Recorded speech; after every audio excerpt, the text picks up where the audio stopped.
Praise the lord. The best wishes to you and your family members in the name of God. దేవునికి మహిమ కలుగును గాక. దేవుని నామం పేరిట మీకును మీ కుటుంబ సభ్యులందరికీ శుభాభివందనములు. Today God's promise. ఈరోజు దేవుని వాగ్దానము, రెండంతలుగా మీకు మేలు చేసేదని నేడు నేను మీకు తెలియచేయుచున్నాను. జకరియా గ్రంథము 9వ అధ్యాయము 12వ వచనం. Today do I declare that I will render double unto thee. జకరియా చాప్టర్ 9:12 వర్సెస్. ప్రియమైన సహోదరి సహోదరులారా, ఈ ఉదయకాల సమయంలో దేవుడు మనందరితో ఈ వాగ్దానం ద్వారా మాట్లాడుచున్నాడు. అదేమనగా, రెండంతలుగా మీకు మేలు చేసేదనని నేడు నేను మీకు తెలియజేయుచున్నాను. మేలు అనే మాట వినినప్పుడు మనకెంతో సంతోషం కలుగుతుంది. మన హృదయము ఒక ఆనందంతో నిండి ఉంటుంది. దేవుడు దయచేయు ప్రతి ఆశీర్వాదము, ప్రతి మేలు కూడా ఎంతో శ్రేష్టమైనదిగా ఉంటుంది. ఆనాడు అబ్రహాము గారిని దేవుడు రెండింతలుగా దీవించాడు. మొదటిది భూ సంబంధమైనది, రెండు ఆత్మ సంబంధమైనది. దేవుడు మరి యోబు గారిని కూడా అలాగే రెండింతలుగా ఆశీర్వదించాడు. సాతాను చేత మరి శోధింపబడిన యోబు గారు సహనం పాటించారు. అంతేకాకుండా అతని స్నేహితులైతే మరి ఆయన మీద నేరం మోపారు. కానీ అతడు తన నోటి మాటతో ఎక్కడా కూడా పాపం చేయలేదు.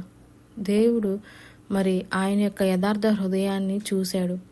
అందుకనే యోబు రెండొంతుల మేలు పొందే నిమిత్తము దేవుడు తన నిందించిన స్నేహితుల కొరకు చేసిన ప్రార్థన, విజ్ఞాపన ప్రార్థన కూడా దేవుడు విన్నాడు. కాబట్టే మరి యెహోవా మరి ఆయనకి క్షేమస్థితిని మరలా దయచేశాడు.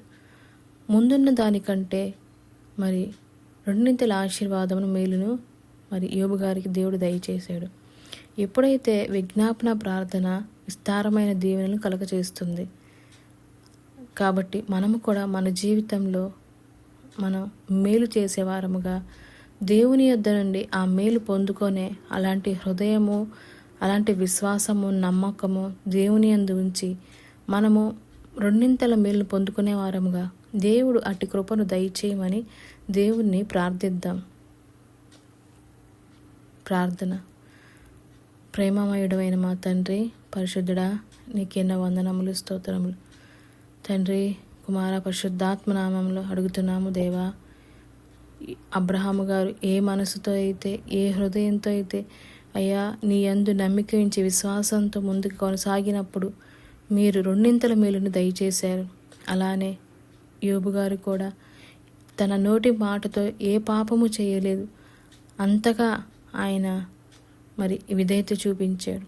అలాంటి ప్రార్థన ఆత్మ అయ్యా తండ్రి మాకును దయచేయమని, నిన్ను నమ్మేవారముగా, నీలో ముందుకి కొనసాగేవారముగా అట్టి కృపను దయచేయమని యేసయ్య అతి పరిశుద్ధ నామమున అడిగి వేడుకొని ప్రార్థించుకొనుచున్నాము తండ్రి. ఆమెన్.